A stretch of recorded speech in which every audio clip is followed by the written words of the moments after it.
ಹೇಳತಾರೆ. ಇದು ನಮ್ಮ ಕಾಲದ್ದು.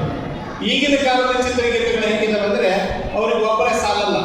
ಕಮ ಕಮ ಕಮ ಕಮಲಾಕ್ಷಿ, ಪಟ ಪಟ ಪಟ ಪಂಚರಂಗಿ, ಮಿನ ಮಿನ ಮಿನ ಮೀನಾಕ್ಷಿ ಬಾರೆ. ಜನರೇಷನ್ ಗ್ಯಾಪ್ ಅಂತ ಇದಕ್ಕೆ. ಇದು ಜನರೇಷನ್ ಗ್ಯಾಪ್ ಅಲ್ಲ, ನಾನು ಕೇಳೋದಾದ್ರೆ ರೇಷನ್ ಗ್ಯಾಪ್. ನಾವು ತಿಂತಿದ್ದು ಒಳ್ಳೆಯದೇ, ವಿಚಾರನೂ ಒಳ್ಳೆಯದೇ. ಮೊದಲು ಕೈನ ನಮಗೆ ದುಡಿಯಕ್ಕೆ ಕೊಟ್ಟಾನೆ ಅಂತ ರಾಜ್ಕುಮಾರ್ ಅವರು ಹಾಡಿದ್ರು. ಭಗವಂತ ಕೈ ಕೊಟ್ಟ ದುಡಿಯೋಕಂತ, ಅದನ್ನ ಯಾಕೆತ್ತಿಯೋ ಹೊಡೆಯೋಕಂತ. ನಮ್ಮ ಕಾಲದ ಗೀತೆ. ಇವತ್ತು ಅವ್ರ ಮಗಂದೇ ಕಾಲ ಚೇಂಜ್ ಆಗಿದೆ. ಹೊಡಿ ಮಗ ಹೊಡಿ ಮಗ ಹೊಡಿ ಮಗ ಹೊಡಿ ಮಗ ಬಿಡಬೇಡ ಅವನ್ನ, ಹಿಂದೆ ಬಂದ್ರೆ ನಿದ್ದೆ ಹಾಕು, ಮುಂದೆ ಬಂದ್ರೆ ಕೊಚ್ಚೆ ಹಾಕು.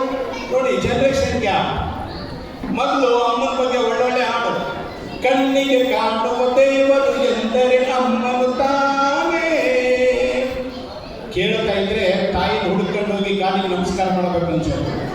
ಇವತ್ತು ಅಮ್ಮ ಲೂಜ, ಅಪ್ಪ ಲೂಜ, ಅದು ಸರಿ ಅದು ಸರಿ. ಮತ್ತದಕ್ಕೆ ವಿಶೇಷಣ ಒತ್ತಕ್ಷರ. ಕನ್ನಡದ ಈ ಕನ್ನಡದ ಅಕ್ಷರಮಾಲೆ ಅಮ್ಮ ಎಂಬುದು ಕಂದನ ಕರುಣಿನ ಕರೆಯೋಲೆ. ಎಂತ ಒಳ್ಳೆ ಹಾಡು. ಈಗಿನ ಜನರೇಷನ್ಗೆ ಹಳ್ಳಿ ಮೇಷ್ಟ್ರೆ ಹಳ್ಳಿ ಮೇಷ್ಟ್ರೆ ಜನರೇಷನ್. ಹೀಗೆ ಹಾಸ್ಯವನ್ನು ಎಲ್ಲ ಕಡೆಗೂ ನಾವು ನೋಡಬಹುದು, ಆದರೆ ನೋಡುವ ಮನಸ್ಸಿರಬೇಕು. ಇತ್ತೀಚೆಗೆ ಎಲ್ಲ ಊರಲ್ಲೂ ವಾಕಿಂಗ್ ಹೋಗೋರು ಜಾಸ್ತಿ ಆಗಿದ್ದಾರೆ. ಅದು ಬಹಳ ಸಂತೋಷದ ವಿಷಯ. ನಾವೊಂದು 3 ಜನ ವಾಕಿಂಗ್ ಮಾಡ್ತಾ ಇದ್ವಿ. ನಾಗರಾಜ, ಮಲ್ಲಿ, ನಾನು. ನಾಗರಾಜ್ ಹೇಳ್ದ, ನಾನು ಹೇಳ್ತೀನಿ ವಾಕಿಂಗ್ ಕರಿತೀನಿ ಕಣೋ, ಭಾಳ ದಪ್ಪ ಆಗ್ತದೆ ನೀವು ಅಜ್ಜಿ, ಏನು ಮಾಡಿದ್ರು ವಾಕಿಂಗ್ ಬರಲ್ಲ. ಚಳಿಕೆರೆಗಿರೋ ಯಾವ ಆಟೋದಾಗೂ ಅವಳು ಮದುವಿದ್ರು ಕುಂದಿರ್ಸಕ್ಕಾಗಲ್ಲ, ಅಷ್ಟು ದಪ್ಪ ಆಗಿಬಿಡ್ತಾಳೆ ಅಂತ. ಅದನ್ನು ಕೇಳ್ಕೊಂಡು ಮಲ್ಲಿ ಹೇಳ್ದ, ಏನು ತಿನ್ನಬೇಕು ಮಗನೇ, ನನ್ನ ಹೆಂಡತಿ ಎಷ್ಟು ತಪ್ಪಿದಾಳಂದ್ರೆ ಚಳಿಕೆರೆ ಟು ದುರ್ಗ ಒಲವ ಬಸ್ ಬಿಡಿದಾರಲ್ಲ, 3 ಜನ ಕುಂದಿಸೋ ಸೀಟ್ನಾಗ ಒದಗಿದ್ರು ಅವಳಿಗೆ ಜಾಗ ಸಾಲಲ್ಲ, ಕರೆದ್ರು ವಾಕಿಂಗ್ ಬರಲ್ಲ ಅಂದ. ಅವ್ರಿಗಿಬ್ರು ಕೇಳಿಸ್ಕೊಂಡು ನಾನು ಸುಮ್ಕಿರ್ಬೇಕಲ್ಲ. ನಿಮ್ಮಿಬ್ಬರದು ಏನು ಹೇಳ್ತಿರೋ, ನನ್ನ ಹೆಂಡತಿ ಎಷ್ಟು ತಪ್ಪಿದ್ರೆ ಗೊತ್ತೇನೋ, ಕರೆದ್ರು ವಾಕ್ಯ ಬರಲ್ಲ ಅಂದೆ. ಅಷ್ಟು ತಪ್ಪಿದಾಳಪ್ಪ ಅಂದ್ರು. ಕಣವೇ ಮೊನ್ನೆ ಅವಳು ನೈಟಿ ತೊಳೆಗೆ ದೋತಿ ಕೊಟ್ಟಿದ್ದೆ. ದೋತಿ ಏನಂತ ಗೊತ್ತು ತೊಳ್ಕೊಂಡ್ಬಂದು, ಸ್ವಾಮಿ ಇನ್ನೊಂದ್ಸರಿ ಶಾಮಿಯಾನ ಹಾಕ್ಬಿಡ್ರಿ ನಾವು ತೊಳೆಯಲ್ಲ ಅಂತ.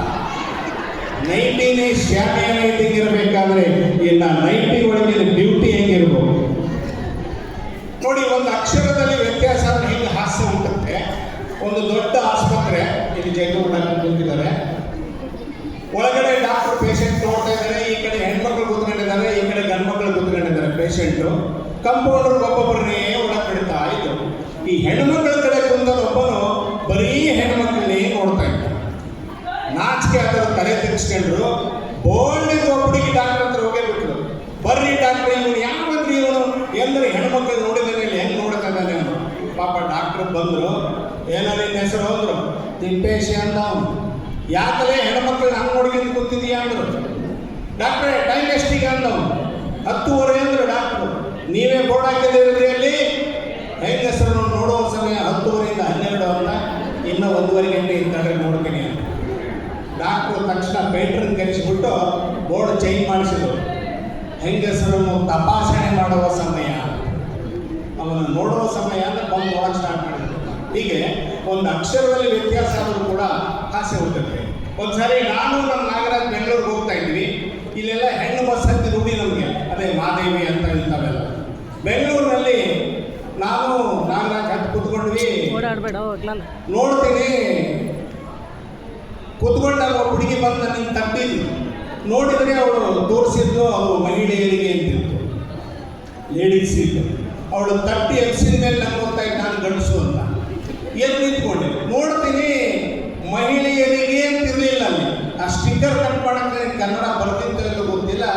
ಯಾಕೆ ದೀರ್ಘ ಯಾವ ಮಾಡಿಬಿಟ್ಟಿದ್ದಾರೆ, ಮಹಿಳೆ ಯಾರಿಗೆ ಅಂತ ಕಿಟಕಿ ಮೇಲೆ. ನಾನು ನಾಗರಾಜ್ ಹೇಳಿದೆ, ನೋಡೋಣ ಎಲ್ಲಿ ಕನ್ನಡದ ಕೊಲೆ ಅಂದೆ.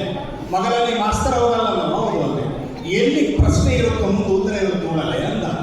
ಈ ಕಿಟಕಿ ಮೇಲೆ ಮಹಿಳೆ ಯಾರಿಗೆ?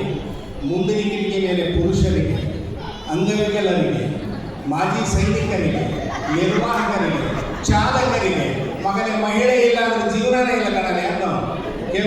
ಅಕ್ಷರದಲ್ಲೂ ಕೂಡ ನಾವು ವ್ಯತ್ಯಾಸ ಆದರೆ ಹಾಸ್ಯವನ್ನು ನೋಡಬಹುದು.